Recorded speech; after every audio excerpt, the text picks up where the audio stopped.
Hi, everyone, and welcome to our webinar. My name is Marissa Marks, and I am the Marketing Manager here at Trace Security. If you have any questions throughout the presentation, feel free to drop them in the chat, and we'll answer as many as we can at the end during Q&A. We will be sending out the slides and recording to all attendees next week. And to get us started, I want to introduce Trace Security and give some background on our expertise in information security. With over 21 years in business, Trace Security continues to be a leading provider of cybersecurity and compliance solutions. Our company was founded on February 18, 2004, as one of the first technology companies to incubate in the Louisiana Technology Park. Our company's mission at its founding was simple: to help banks and credit unions protect their customer and member information and comply with GLBA, FFIEC, and NCUA requirements. Since then, Trace Security has served over 3,000 organizations across the U.S. in a wide variety of industries like financial services, education, government, energy, legal, and more. We maintain a strategic alliance with America's credit unions, which positions us as their exclusive provider of cybersecurity and compliance services. Trace Security's comprehensive portfolio of solutions allow organizations to manage their information security program through IT risk assessments and audits, social engineering, penetration testing, security training, and more. At this time, I'd like to turn things over to Joel Wiens and Daniel Zinanti, two of our information security analysts who are here to dive into Microsoft 365 security today. Hi, my name is Joel Wiens. I've been with Trace Security for about 4 years now, typically performing risk assessments, IT security audits, pen testing, social engineering, and Microsoft 365 configuration reviews. I currently hold my CompTIA Security X and CYSA certifications. I am also currently studying for my C-Risk certification from ISACA. Hi, my name is Daniel Zinanti. I've been with Trace Security for over a year, typically performing risk assessments and IT audits, social engineering, M365 reviews, and vulnerability assessments. I completed the cybersecurity bootcamp at University of Colorado Boulder and earned my CompTIA security certification. I also studied applied science of engineering graphics at Community College Denver and made the transition from my old career in design engineering into cybersecurity. Let's go ahead and get started. We like to say that Microsoft 365 is usable by design, not secure by design. It means it's meant to be very user-friendly by facilitating workflows and processes, but user-friendly and secure rarely go hand in hand. Microsoft 365 default configurations are designed for usability and productivity, not necessarily maximum security. Typically, the more convenient a setting is for users, the higher the potential risk if it's left unchecked. That's why configuration reviews are so vital. They help uncover hidden vulnerabilities, misconfigurations, and gaps that vary based on an organization's unique environment. To get us started, Joel is going to give us a quick overview of what we'll be focusing on today. In this webinar today, we will review how an organization configures Microsoft 365 to ensure it aligns with information security best practices, helps to safeguard data, strengthens compliance, and optimizes overall security posture. Microsoft offers a wide range of services that can be centrally managed within Microsoft 365. This session provides a brief overview of Microsoft 365 and its core capabilities, highlighting how its services and security features apply specifically to Microsoft-focused environments. While having all eggs in one basket is convenient, there are also risks involved when it comes to configurations. We'll provide a brief explanation of the shortfalls and risks associated with Microsoft 365 default settings. We'll also highlight areas where additional configuration is needed to strengthen security and compliance. We'll also explore the potential risks that Microsoft 365 can introduce if not properly configured, including data exposure, unauthorized access, and compliance gaps. With that, let's get to it. Microsoft 365 is continuously evolving with frequent updates and new features being released. For example, Copilot has been introduced in many Microsoft products and has already gone through several updates. The Center for Internet Security, or CIS, provides security configuration benchmarks to strengthen the security of your Microsoft 365 environment. They are freely available on the CIS website. These benchmarks are what we use to complete our configuration reviews. To stay in line with Microsoft updates, CIS updates their benchmarks multiple times per year. They actually just released version 6 at the end of October 2025. With regular updates happening to Microsoft products and the associated security recommendations, It's important to regularly review and adjust configurations to stay aligned with best practices. When organizations don't keep up with feature and security updates, they could be leaving things open to attack. Let's walk through examples of breaches that have occurred due to misconfiguration. In October 2022, a misconfigured Azure Blob Storage endpoint led to the exposure of over 2.4 terabytes of data from more than 65,000 entities across 111 countries. The leaked information included sensitive customer data such as names, email addresses, phone numbers, company names, and proof of concept documents. This incident, identified by Cybersecurity SOC Radar, highlighted the critical importance of proper configuration and access controls in cloud services. This breach underscores the risks associated with misconfigurations in cloud environments like Microsoft 365, emphasizing the need for vigilant security practices and regular audits. In August 2021, a misconfiguration in Microsoft's Power Apps platform led to the exposure of personal data from over 38 million users. The breach occurred when organizations unintentionally left sensitive data accessible through misconfigured Power Apps portals. This incident underscores how even minor misconfigurations can lead to significant data exposure, affecting both large enterprises and smaller organizations. This example also highlights that breaches can result from seemingly small misconfigurations, emphasizing the need of diligent configuration management and regular security audits. This breach could have been prevented with proper access control and secure configuration baselines. With over 70% of cloud breaches linked to misconfiguration, regular M365 configuration reviews are no longer optional. They're essential to maintaining compliance and security. Next up, Daniel will go over what's typically included in a standard Microsoft 365 configuration review. Thanks, Joel. As we all know, Microsoft offers a wide variety of products and services that organizations can leverage for business services, core security, governance, and more. While each organization's environment is unique, a configuration review generally focuses on these key areas. Microsoft Entra is for identity and access management. Microsoft Defender is used to treat protection and endpoint security. Purview is used for data protection and compliance. Exchange, SharePoint, and Teams are used to manage collaboration. Microsoft Fabric is used for data analytics and governance. The scope of the configuration review depends on your organization's Microsoft 365 license tier. The tiers go as follows. E1, or Business Basic, includes core security configurations such as MFA, password policies, and safe attachments are included, but advanced automation and analytics may be limited.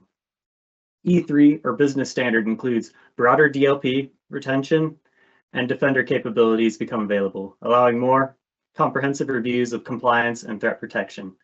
E5, or Business Premium, enables more advanced controls such as Microsoft Defender, XDR, Insider Risk Management, Purview Premium, and advanced audit features. Because features differ by license, each review is tailored to focus on what's actually available and enforceable within your tenant.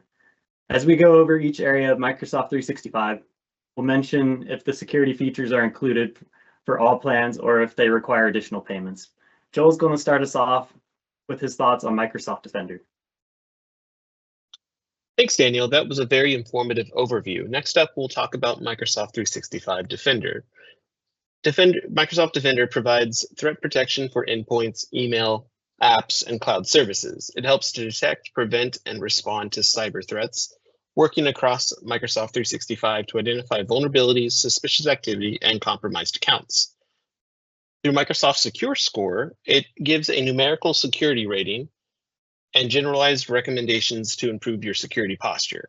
It also offers real-time alerts and actionable insights to help maintain a secure and compliant environment. Microsoft Secure Score is a great tool to establish a security baseline, but as with all Microsoft, it is meant to be applied to any organization and doesn't know the purpose or reasoning behind your specific environment. As with any technology, there are some pros and cons within Microsoft Defender. The pros are things it solves for users and admins, such as integration and automation. Defender integrates natively within 365 Entra, Intune, and Azure for unified security operations like antivirus. It also provides malware and ransomware protection with real-time behavior-based detection and automatic quarantine of threats. The cons: Defender is like any security tool. It's only effective as it's configured to be. When not properly set up within your environment, alerts may be too much or not enough. Alert fatigue is a huge problem for admins and users alike. At the same time, not enough alerting can cause a false sense of security. Now let's talk about how Defender's default settings compare to the CIS benchmarks. There's a feature called Safe Attachment Policies. Built-in protection is off or not applied to all users by default. CIS recommends enabling safe attachments in block mode for all mailboxes. If these settings are not changed, malicious attachments can reach inboxes, leading to malware infections, credential theft, or lateral movement. Another setting is the phishing threshold level. Usually the default threshold is set to 1, or the standard. CIS recommends increasing to level 2, which is aggressive, or level 3, which is more aggressive, to detect more sophisticated phishing attempts. If the phishing threshold level is not adjusted, targeted phishing attacks may go undetected, potentially leading to credential theft or an internal compromise. While we perform Microsoft 365 configuration reviews, we often find the same things to be not implemented. First up, having safe links enabled. This is a premium feature available within the E5 license. Microsoft Safe Links is a security feature that scans and rewrites URLs in emails and Office documents to protect users from malicious websites. When a user clicks a link within Microsoft applications, it is verified in real time to ensure it is safe before allowing the user to access it. If the link is determined to be harmful, the user is blocked from proceeding. Safe Links helps protect against phishing, malware, and zero-day attacks. It can also be configured with custom policies to control how links are handled across the organization. Safe Links is like having a hyper-vigilant security guard who checks every door you try to enter, letting you through only when it's safe and stopping you from walking straight into a trap. Another control we find to be unimplemented is about attachments. The common attachment types filter in Microsoft 365 helps block potentially dangerous file types before they reach a user's inbox. It automatically detects and prevents delivery of high-risk attachments such as executable files and certain script types that are commonly used to spread malware. Administrators can configure which file extensions are allowed or blocked. This reduces the risk of malicious payloads from being opened by employees. Some common file extensions are blocked by default, such as .exe, .js, .vbs, and .scr. The common attachment types filter is like a metal detector at an airport, stopping dangerous items from getting through while letting safe luggage pass. Next up, Daniel will share his insights on Microsoft Purview. Thanks so much, Joel. That really helped set the stage. Now let's talk about Microsoft Purview. Purview is Microsoft's unified data governance, compliance, and risk management platform. It brings together several tools and capabilities that help organizations discover, manage, protect, and govern their data across on-premise, multi-cloud, and SaaS environments. Microsoft Purview provides value to admins and users alike. One helpful piece is unified data governance. This brings together data classification, cataloging, lineage, and compliance in one place across Microsoft 365, Azure, AWS, and on-premise sources. Another useful part of Purview is data loss prevention. DLP policies prevent sensitive information from leaving email, Teams, or SharePoint with automatic blocking and alerting. Of course, there are also some security concerns to be aware of. The problem with within Purview could be related to limited non-Microsoft coverage. While it can scan AWS, GCP, and on-premise sources, the integration depth and ease of management are strongest within Microsoft 365 and Azure. Purview can also be expensive depending on the level you're looking to use. Features like Insider Risk Management, eDiscovery Premium, or Advanced DLP are often Microsoft 365 E5 or add-on licenses. Next up, let's talk about some common default settings which need to be reconfigured based on the CIS benchmarks. By default, Purview does not block or monitor data sharing. CIS recommends implementing DLP policies for Exchange, SharePoint, OneDrive, and Teams.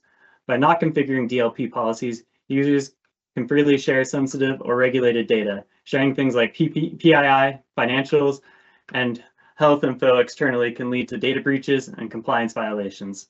Another setting, some tenants still have audit logging turned off by default or limited to 90 days. CIS recommends enabling unified audit logging and extending its retention period for 180 to 365 days. Without audit logs, you lose visibility into user, admin, and data access events, crippling forensic investigations and regulatory compliance. One of the most common findings during our configuration review is that you have no data loss prevention policies configured. Data loss prevention policies need to be enabled in Microsoft 365 to help prevent sensitive information from being shared inappropriately. DLP automatically scans emails, files, and chats for sensitive data like social security numbers, financial records, and health information. When a policy rule is triggered, it can block the action, warn the user, or require justification before sending. These policies help organizations stay compliant with regulations such as GDPR, HIPAA, or PCI. Enabling and configuring DLP ensures that sensitive data is monitored and safeguarded across Microsoft 365 services. Enabling DLP policies is like having a vigilant librarian who stops anyone from sneaking rare or fragile books out of the library without proper verification. Another thing we often see unimplemented is when unified audit logging is disabled or limited. Audit logging in Purview provides a centralized record of users and admin activities across Microsoft 365 services, including Exchange, SharePoint, Teams, Entra, and more. It captures detailed events such as file access, mailbox operations, sharing actions, sign-ins, and configuration changes. These logs allow security and compliance teams to track who did what, when they did it, and where from, supporting investigations, compliance reporting, and insider risk detection. Audit logging is like a 24/7 security camera for your Microsoft 365 tenant, and it records every move so you can rewind and see exactly who opened which door, when, and why. Now let's turn it over to Joel from Microsoft Entra Admin Center. Thanks, Daniel. Entra is Microsoft's identity and access management tool and network access platform. This provides tools for secure access to apps, resources, and data for any user, device, or service, whether they're inside or outside your organization. You can think of Entra as a system that controls who can access what, when, and how. You may remember that this was formerly known as Azure Active Directory. Azure provides unified management for your IT admins. A major pro is the Unified Identity and Access Management portal. The Microsoft Entra Admin Center consolidates control and visibility across your hybrid and multi-cloud identity infrastructure. Another pro, strong security and conditional access controls. It can enforce multi-factor authentication, risk-based sign-in policies, and device compliance-based access. It also provides dashboards for risky sign-ins, identity protection, and overall tenant health. For example, you could block sign-ins from international locations to prevent unauthorized access to your company systems. On the flip side, Entra could also introduce some security concerns. Governance and change management can present some challenges. Ensuring ongoing maintenance of things like access reviews, lifecycle workflows, and role cleanup can be a time-consuming process. It's not something you can set and forget. Entra also has some complexity and a decent learning curve because it covers a broad span of identity devices, applications, access policies, and governance. It can be complex for admins to configure and manage it well. There are some default settings which should be reconfigured within Entra. Multi-factor authentication is not enabled by default. All organizations should enforce MFA for all users, especially admins. By not enforcing multi-factor authentication on all users, the risk of account takeover through phishing or credential theft is extremely high. Another default setting that should be changed is about administrative roles. By default, the user who creates a new tenant is automatically assigned the global admin role. Organizations should limit the global admin accounts and enforce role-based access control. If you don't change this setting, the attack surface for privilege abuse is much more exploitable. A single compromised admin account can give full control of the tenant, causing unintentional changes or locking users out entirely. During our configuration review services, we find phishing-resistant MFA to not be enabled. Phishing-resistant MFA in the intra-admin center refers to strong authentication methods. FIDO2 security keys or certificate-based authentication are good options that cannot be easily tricked by fake login pages or credential theft. These methods verify both the user and the device, making them much harder for attackers to bypass. MFA fatigue is a type of attack where an attacker repeatedly sends MFA prompts, hoping the user will approve one out of annoyance or confusion.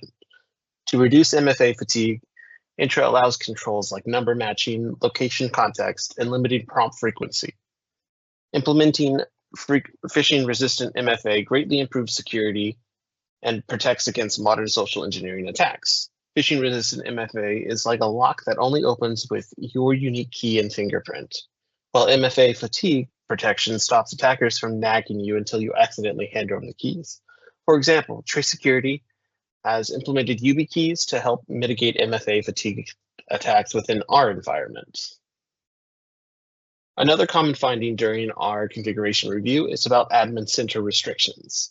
Limiting access to the intra-admin center ensures that only authorized personnel can manage identity, security, and tenant-wide settings. Administrators can enforce role-based access control, so users only receive the minimal privileges necessary. Conditional access policies can also be used to limit admin access by device, location, or network. This reduces the risk of accidental or malicious changes to critical configurations. Limiting admin center access is a key safeguard against unauthorized control of the Microsoft 365 environment. Restricting access to the intra-admin center is like keeping the master keys to a castle in a guarded vault so that only trusted knights can enter and make changes. Now let's keep moving forward with Daniel to discuss the Exchange Admin Center. Thank you for the great insight, Joel. The Exchange Admin Center is where administrators control and secure an organization's email system. Microsoft Exchange provides benefits for users and admins. One example for admins is centralized management. This provides a unified interface to manage mailboxes, groups, compliance settings, and more. For users, Exchange also has some advanced security features, including built-in anti-spam, anti-malware, and anti-phishing protections to safeguard email communications.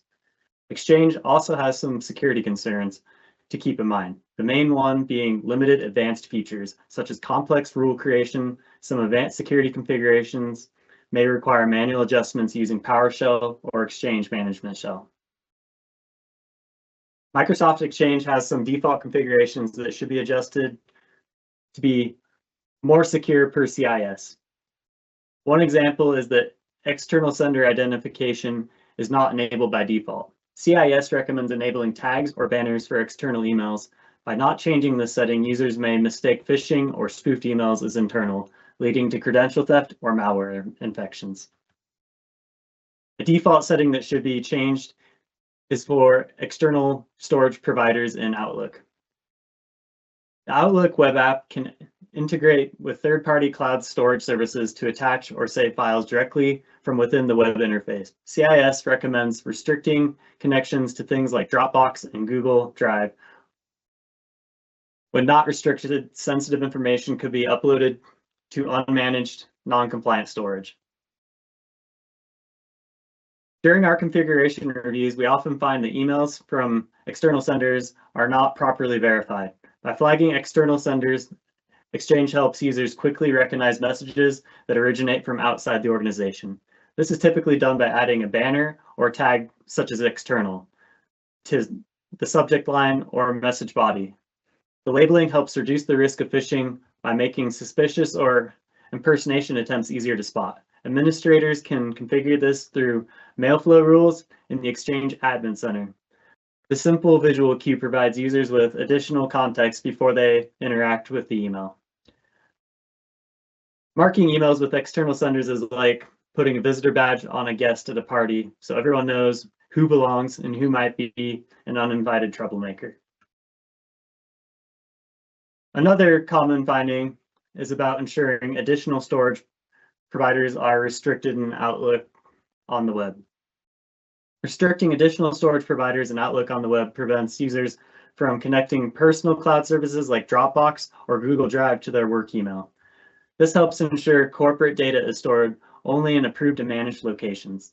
Administrators can control the setting in the Exchange Admin Center to block unauthorized file sharing integrations. By limiting external storage options, the organization reduces the risk of data leakage.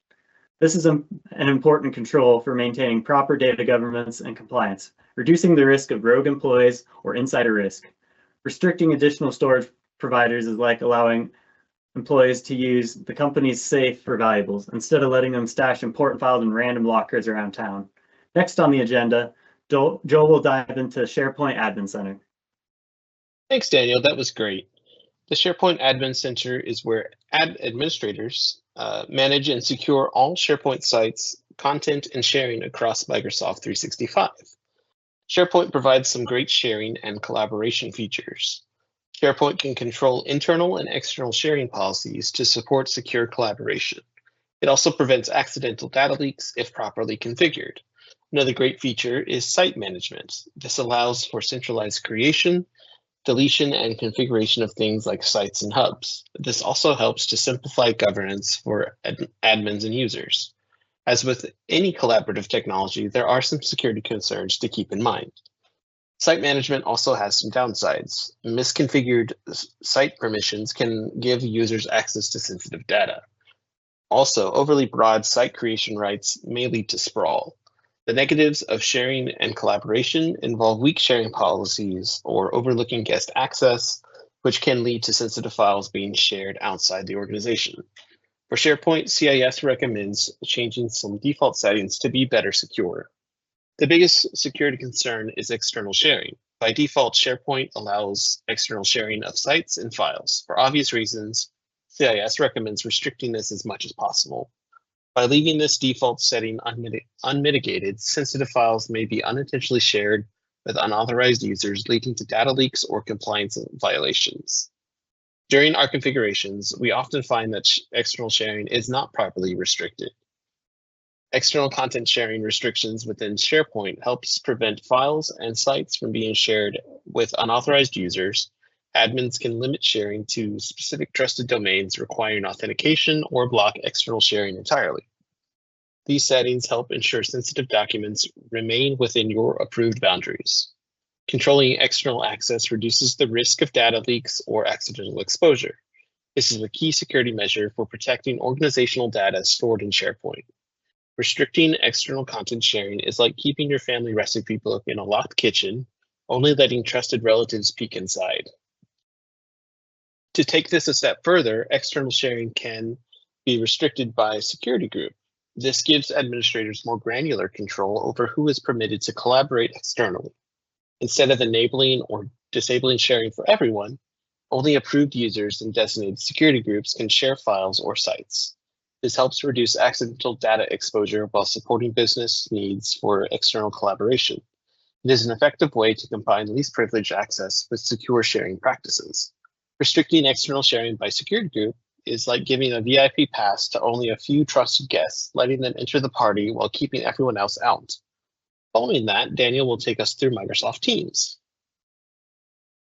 Thanks, Joel. Great perspective as always. Teams is a unified platform that enables secure communication, collaboration, and file sharing through chat, meetings, calling, and integrated apps. For your security configurations, we'll be focusing on the Teams Admin Center. The Teams Admin Center provides centralized management, allowing administrators to effectively configure policies, monitor usage, and enforce security settings across the entire organization. Policies and settings include things like external communications and sharing. Teams also has some security concerns to pay attention to. Some advanced configurations and reporting features are limited and require additional M365 licenses, which can restrict visibility or control of organizations using only the basic features. Per CIS, there are some default settings within Microsoft Teams that should be changed. One example is about external and guest access. By default, external and guest access in Microsoft Teams may be more permissive than recommended. According to CIS benchmarks, administrators should restrict or disable external and guest access unless there is a clear business need, ensuring tighter control over data sharing and collaboration with users outside the organization.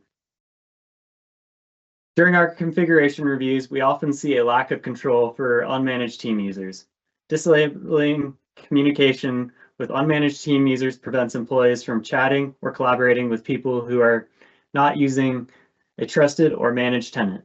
This helps ensure that data shared in teams stays within approved and secure environments. Administrators can configure this setting in Microsoft Teams Admin Center by limiting external access, blocking unmanaged users, reduces the risk of data leakage through personal and unverified accounts. It helps maintain a controlled and compliant collaboration environment.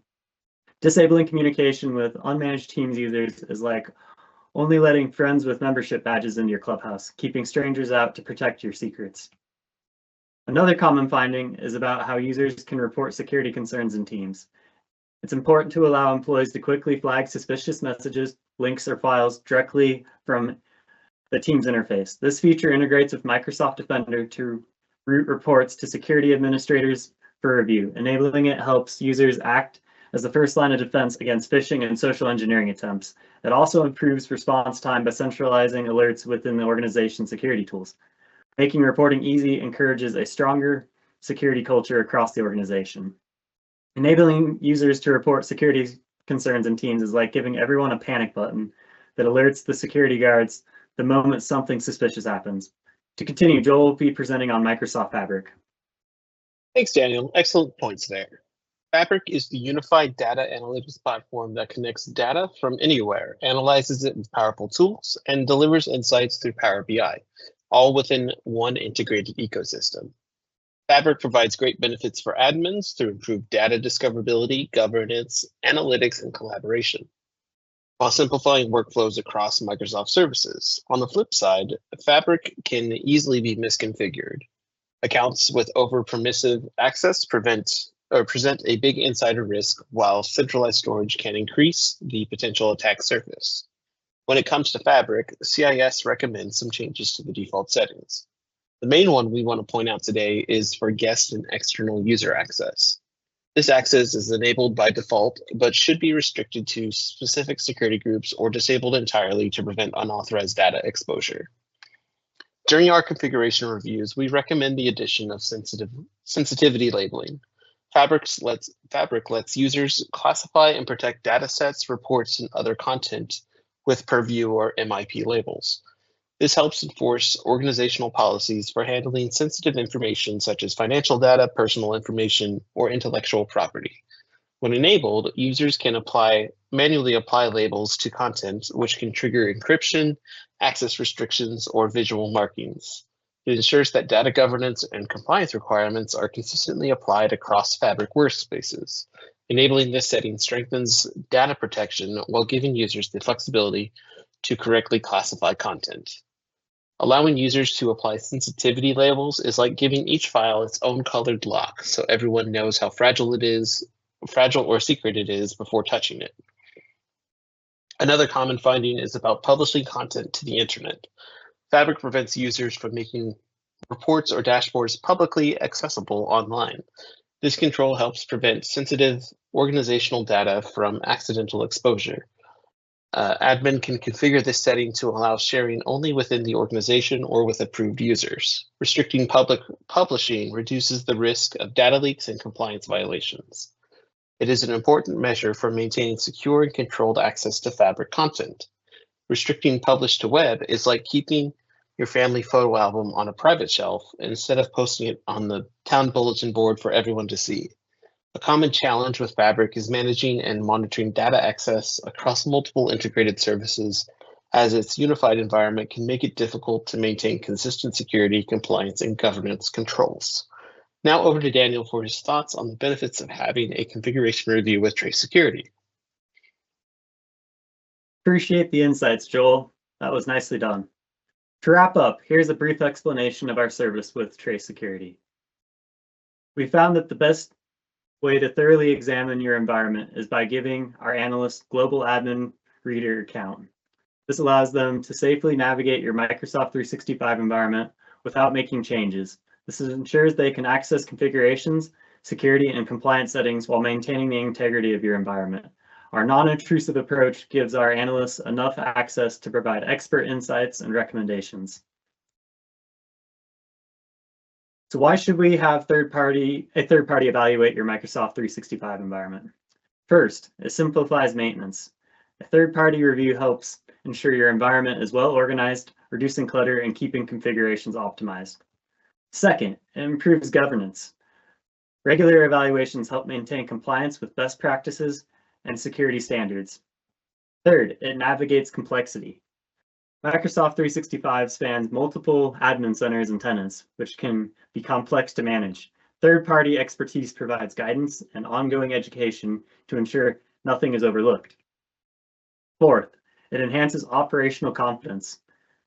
External reviews can identify hidden risks and inefficiencies that internal teams might miss, helping you make informed decisions. We started this webinar by saying Microsoft 365 is usable design, not secured by design. And that's exactly why configuration reviews matter. By regularly auditing and fine-tuning your environment, you turn default security into designed security, tailored to your organization's needs. We hope you learned some important tips for Microsoft 365 today and feel empowered to create and meet some new security goals. All right, thank you all for joining us today. We're going to go ahead and get into some of the questions you guys have dropped. And if you have more questions, feel free to continue to drop those in the Q&A section. So first up, let's see, someone asked why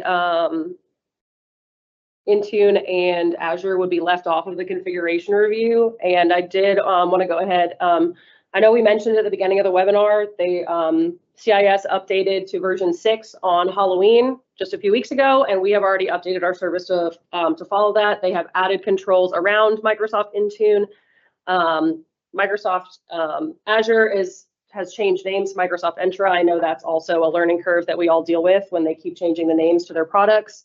And they've also added more controls in version 6 around Microsoft Purview as well, which was not previously included. Joel and Daniel, did y'all have anything to add on that?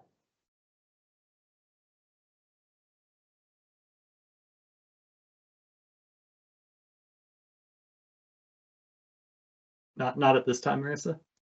Okay, well, I'm gonna go to the next one. Okay, someone asked, so even, let's see. Even if we can secure and regularly audit their Microsoft 365 environment, how would you respond to criticism that embracing the ecosystem of using all of these, putting all these eggs in one basket, like, you know, how would y'all respond to the criticism for that? Like, does that violate some key security tenets of vendor diversity? And like, what do y'all think about that? I'll take this one. Yeah, I think that having vendor diversity is a good thing, but some vendors may not do it as well as Microsoft. So even if, like, so you're saying you would take like superior products to diversity? Yes. Okay.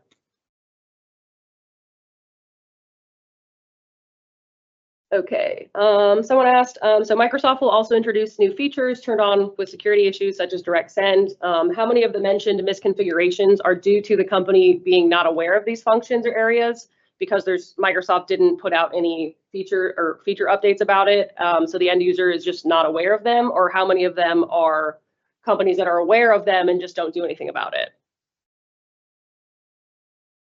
So when new updates come out, it takes a while for them to be kind of fully researched and implemented into. That's why configuration reviews are so important, because they'll catch, you know, those controls that are updated, and consistently doing Microsoft 365 reviews will help catch those things, those new features that are implemented by Microsoft.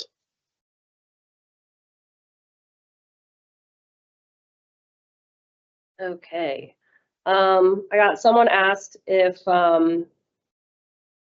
relying on Microsoft Copilot as a security concern, with it having access to organizational data, like what are the security concerns that go along with that? Yeah, I'll take this one. It's a valid concern, but Copilot is designed to honor all existing Microsoft 365 security, compliance, and professional boundaries.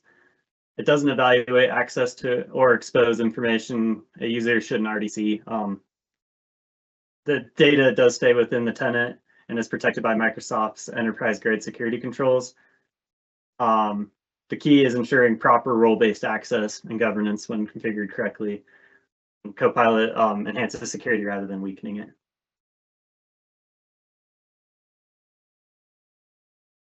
Gotcha. Okay. Let's see. So if somebody has a high score on their Microsoft Secure score, should they still need a configuration review, or is that sufficient? I'll take this one.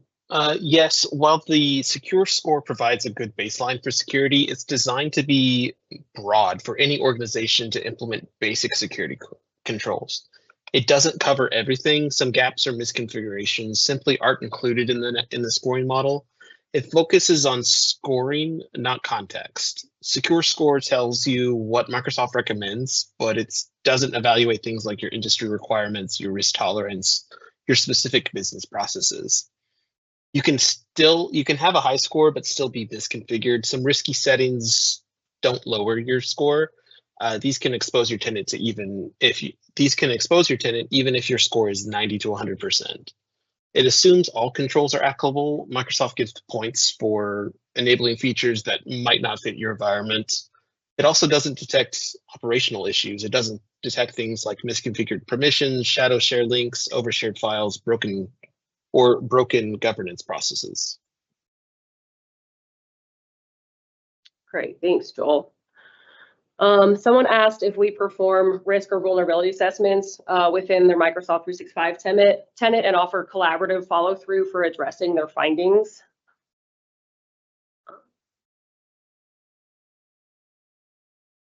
Is that like a general risk assessment, or does that specifically target Microsoft 365?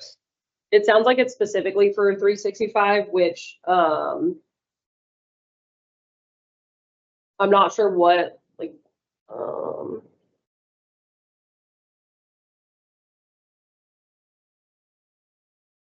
yeah, I mean, that's kind of like what the configuration review is for, is to go through the tenant and, check what is wrong specifically to that tenant and not just like a one size fits all kind of situation. As for the collaborative follow through, I think that's something that we could do. We would just discuss that in advance and see what you were actually looking for on that front, because all of our reporting comes with those recommendations on how to specifically fix things. CIS provides some really great guidance on literally step-by-step instructions on how to fix the findings that we uncovered during that configuration review.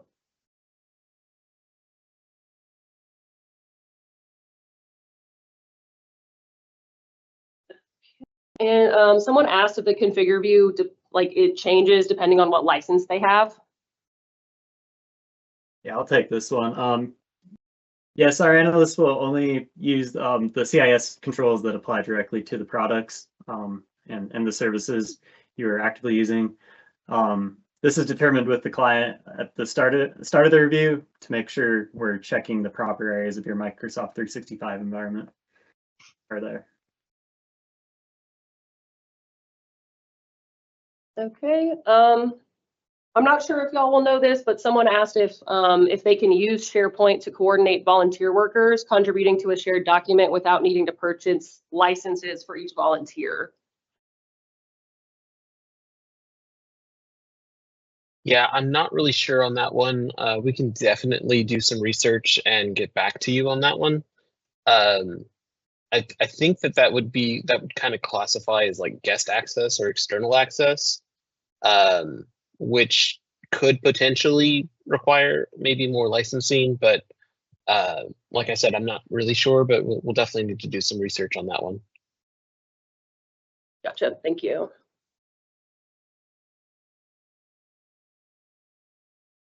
Okay, and then someone asked if we see if we have any plans to add Copilot to the 365 review or integrating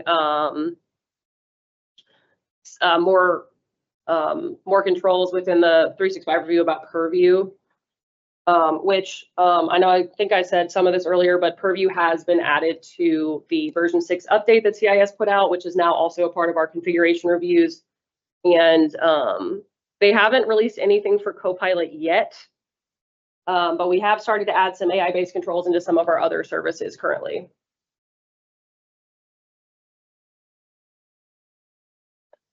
Someone asked, are there third-party options that Microsoft allows for security enhancement as opposed to their own security? Oh, so this would be like adding something like CrowdStrike or something like that? I would assume so, yeah. Okay. I think that there are, I don't know if it's clearly defined like you could, but I'm pretty sure that you can definitely, I think within Defender, you can kind of attach your like CrowdStrike or other solution that you might have. I believe that you can. We'll probably need to do a little bit of research on that to confirm that. It probably depends on the tool as well. Yeah, that too. Someone asked if we know if you can sync or configure file serve to OneDrive.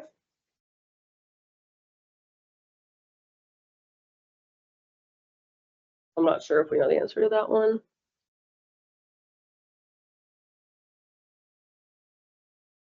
I would have to look into that more, but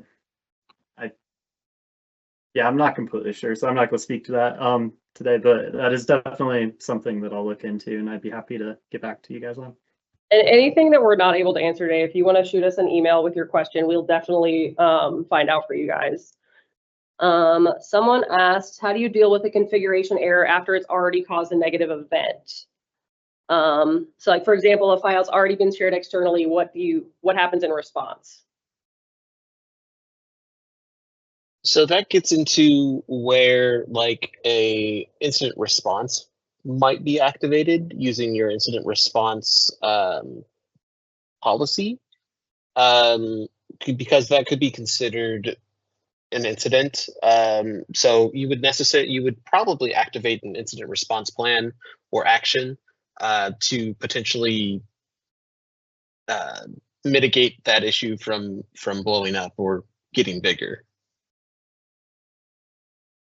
If that file was shared as a link, your IT admin can always revoke access for that shared link.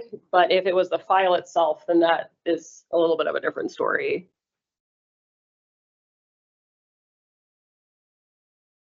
All right, it looks like that might be all the questions we have. If anyone thinks of anything else after the fact, feel free to shoot us an email and we'll get you some answers for sure. But thank you guys all for joining us today. We hope you learned more, and I will be sending out the slides and recording to everybody next week.